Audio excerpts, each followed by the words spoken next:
Saya ingin menanyakan dua hal terkait talak. Yang pertama, apakah talak yang disampaikan melalui chat di WhatsApp itu sah? Sah atau tidak? Kemudian yang pertanyaan kedua, tadi disampaikan oleh Pak Ustadz bahwa ketika masih dalam masa iddah, rujuk itu cukup dengan kata rujuk dari suami. Tapi karena keterbatasan ilmu, ternyata pasangan suami istri itu melakukan ijab qabul ulang dan tidak ada penjelasan dari ustadznya juga yang menikahkan. Itu bagaimana hukum pernikahannya?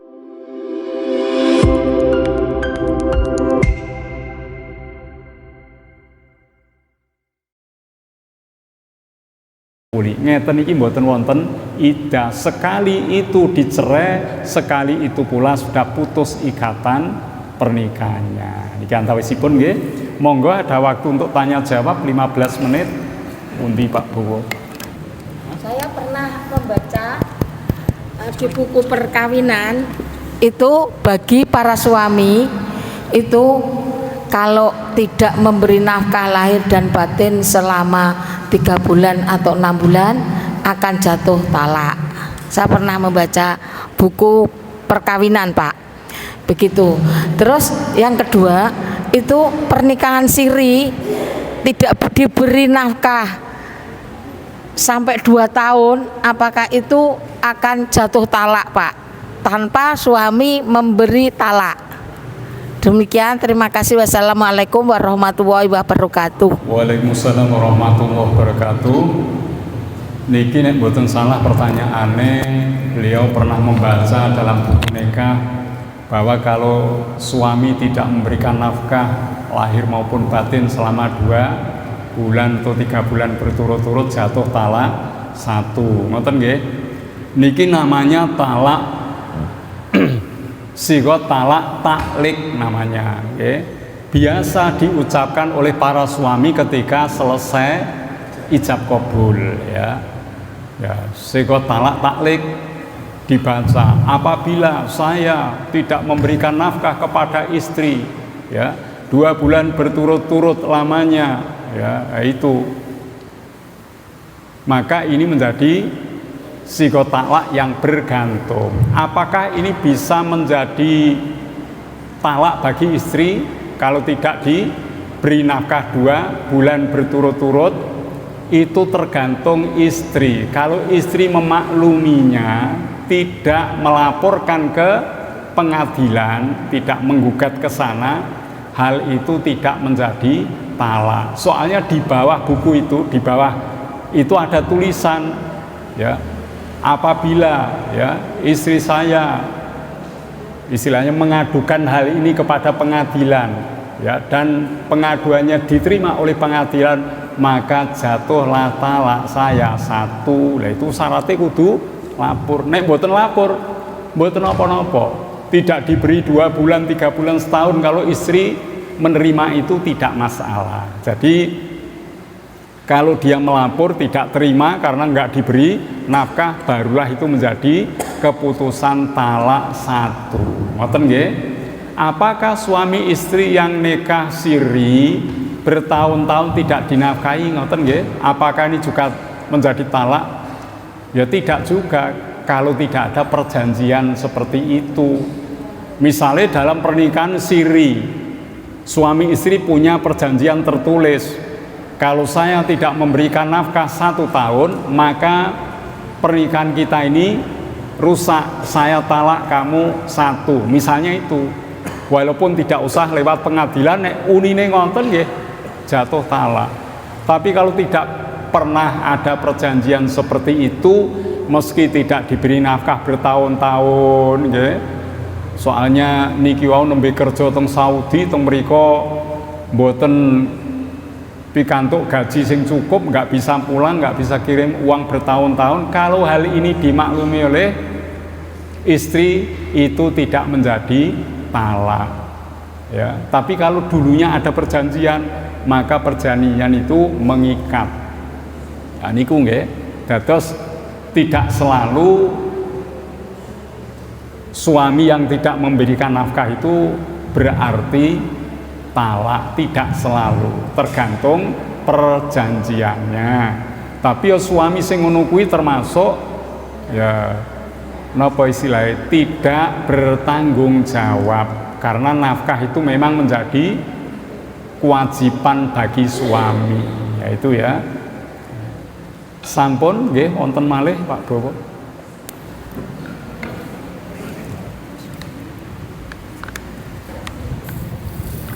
Assalamualaikum warahmatullahi wabarakatuh. Waalaikumsalam warahmatullahi wabarakatuh. Saya ingin menanyakan dua hal terkait talak. Yang pertama, apakah talak yang disampaikan melalui chat di WhatsApp itu sah? Ya. Sah atau tidak? Kemudian yang pertanyaan kedua, tadi disampaikan oleh Pak Ustadz bahwa ketika masih dalam masa iddah, rujuk itu cukup dengan kata rujuk dari suami. Tapi karena keterbatasan ilmu, ternyata pasangan suami istri itu melakukan ijab qabul ulang dan tidak ada penjelasan dari ustadznya juga yang menikahkan itu bagaimana hukum pernikahannya, padahal ya masih dalam masa iddah. Terima kasih. Wassalamualaikum warahmatullahi wabarakatuh. Waalaikumsalam warahmatullahi wabarakatuh. Ada dua pertanyaan. Sing nomor siji apa Pak Bowo? Oh nggih. Ya. Talak lewat chat, misalnya lewat WA, misalnya lewat video call, ya bagaimana hukumnya? Kalau itu bisa dipastikan yang membuat adalah suami, yang buat suami, walaupun tertulis, hukumnya tetap sah. Kalau memang bisa dipastikan dia yang membuatnya. Lewat surat zaman biyen sah juga. Mentala istri lewat surat, tanda tangannya dia memang yang buat dia, itu sah. Ya, sah, ya. Tidak harus dengan lesan. Tapi ini perlu hati-hati, diklarifikasi dulu. Jangan-jangan nanti yang membuat semacam ini temannya mergo pengen berjodoh dengan dia, seolah diceraikannya ini. Nah, itu ya harus hati-hati. Tapi kalau memang ini setelah ditabayun memang benar-benar dari suami, itu sah. Dengan video call sah, dengan chat sah, ya. Dengan tulisan dikirim lewat surat sah pula. Yang kedua, kalau suami istri ini terjadi talak, nikawa keterangannya ngeten nggih, niki hati-hati nggih, kudu dipahami bener niki. Kalau talak ini masih ada masa iddah, misalnya masa iddah 3 bulan, ngoten nggih, masih ada masa iddah, maka suami boleh kembali kepada istri tanpa ijab qabul, tanpa ijab qabul. Kalau masih dalam waktu iddah, tanpa ijab qabul, cukup aku kembali kepadamu, ya seperti itu boleh. Aku rujuk lagi kepadamu, boleh, ya. Nah, Imam Syafi'i mensyaratkan harus ada 2 orang saksi yang menyaksikan bahwa suami kembali pada istri. Imam Hanafi, Maliki, Hambali mboten usah saksi, pokoknya dia bilang aku kembali padamu sudah cukup. Tapi kalau waktu iddah ini sudah habis, 3 bulan sudah berlalu, maka suami nggak boleh rujuk kepada istri. Aku rujuk lagi kepadamu, nggak boleh, harus ijab qabul. Nah ini kudu jelas nih ya, nggak boleh kembali, harus ijab qabul. Bagaimana ini? Datangkan wali dari perempuan itu, datangkan 2 orang saksi, dan ya lakukan ijab qabul, beri juga mahar, diberi mahar seperti layaknya pernikahan yang dulu, ya, harus ngono. Kalau nggak seperti itu bagaimana? Kumpulnya suami istri di luar pernikahan, dan itu banyak terjadi karena tidak tahu. Bahkan teng perumahan ini kula nate ini tiangnya tesih mriki mboten nggih. Niku ngeten, Pak, bojo kula niku senengane nalak. Nalake nek dihitung 100 kali lebih, kula ya kaget. Wong talak iku ping 2 wis pol-polan kok 100 kali. Lah kok iso terjadi seperti itu? Pokoke ngamuk sithik kowe tak talak, balik ke wong tuamu wis bolak-balik. Nek dihitung 100 luwih niki pripun? Aku ora iso jawab. soalnya teng resepe mung ping kalih kok ping 100. Lha terus nikah kula pripun? Ya wis mbuh wis urusane ya wis kasep niku. Jawabe angel niku nggih. Kula golek kitab-kitab ora ana sing bahas niku. Lah mula niki kedah nggak ada ilmu dan kebanyakan keluarga-keluarga muda persoalan seperti ini tidak memahami. Akhirnya melanggar aturan. Lah mulane kon ngaji ya ora gelem. Lah niku sing tua-tua wis apik hubungane suami istri do ngaji niki ya. Sing nem-nem apa sithik ngamuk sithik talak macam-macam tidak tahu menahu ini. Bagaimana ini kalau nggak tahu menahu tetap berdosa karena tidak mau belajar. Mulane belajar itu wajib ya. Tapi nek wis belajar kok lali orang ngerti lah jadi dimaklumi itu ya. Wis kadung ya piye wis kadung ya. Kalau memang sekarang baru ingat ya kula diundang mengke tak nikahke meneh. Ngoten. Walaupun sudah kasep ndak apa-apa jenenge lali orang ngerti orang paham tapi ngaji lho nggih. Nek mboten ngaji ya diulang tapi tetap dosa karena nggak ngaji. Maka semacam ini perlu kita sampaikan pada keluarga-keluarga muda kita. Lah niki nggih. Ngoten nggih? Napa? Apa Pak Bowo iki?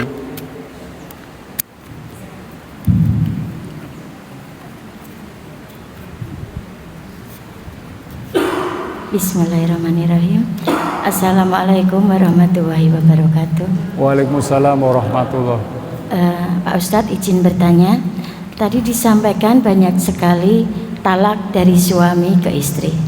Yang saya tanyakan di sini, apabila dalam rumah tangga istri merasa sudah tidak nyaman dengan suami, tapi istri meminta cerai kepada suami, apakah ada aturan tertentu dalam Islam?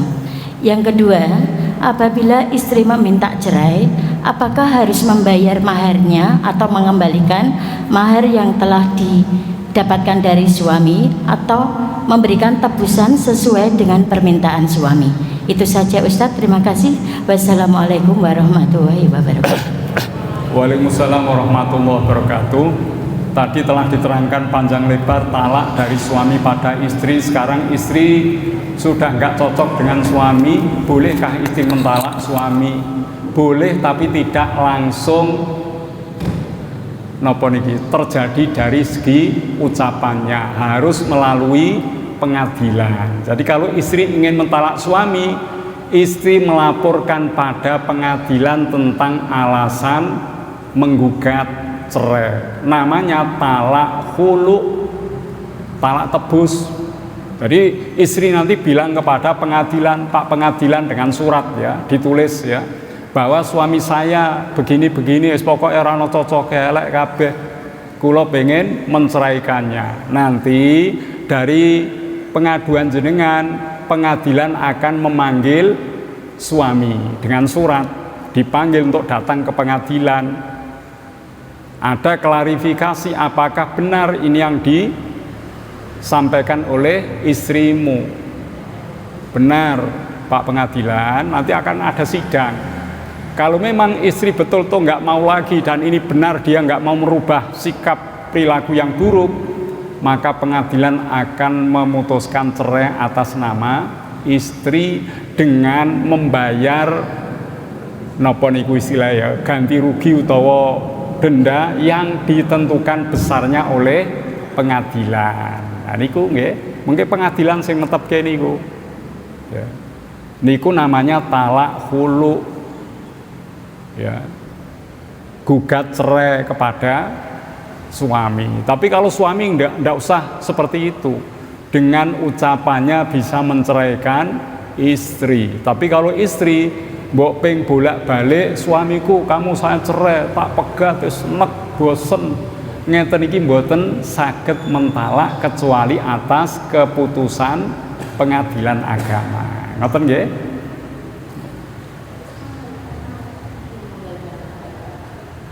Apa kayak mau?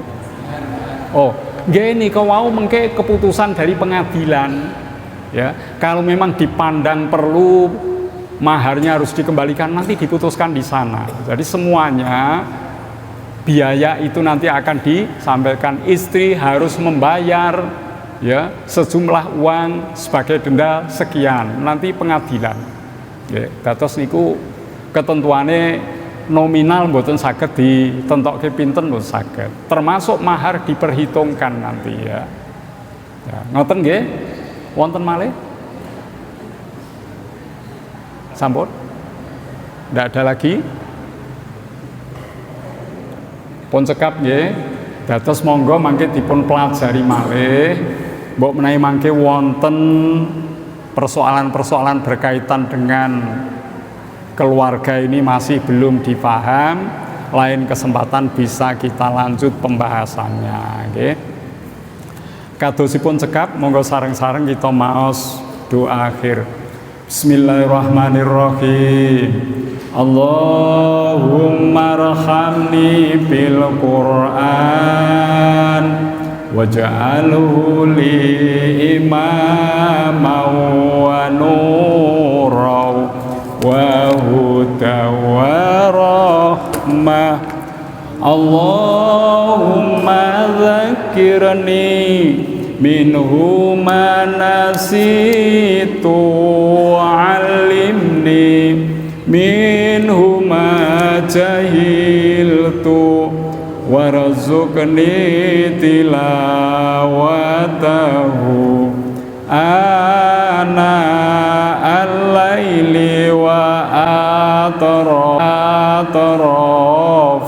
nahar waj'alhu li hujjatan ya rabbal alamin.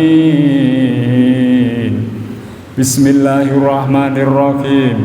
Allahumma anta rabbi la ilaha illa anta khalaqtani wa ana abduka wa ana ala ahdika wa wa'dika mastata'tu a'udzu bika min syarri ma sana'tu abu'u laka bi ni'matika alayya wa abu'u laka bi dzambi faghfirli fa innahu la yaghfirudz dzunuba illa anta. Subhanakallahumma wa bihamdika asyhadu an la ilaha illa anta astaghfiruka wa atubu ilaik. Mekaten menawi wonten kekirangan nyuwun pangapunten. Matur suwun. Monggo kita akhiri sarengan kanthi waosan hamdalah. Alhamdulillahirabbil alamin. Wassalamualaikum warahmatullahi wabarakatuh. Allahumma sholli ala Muhammad.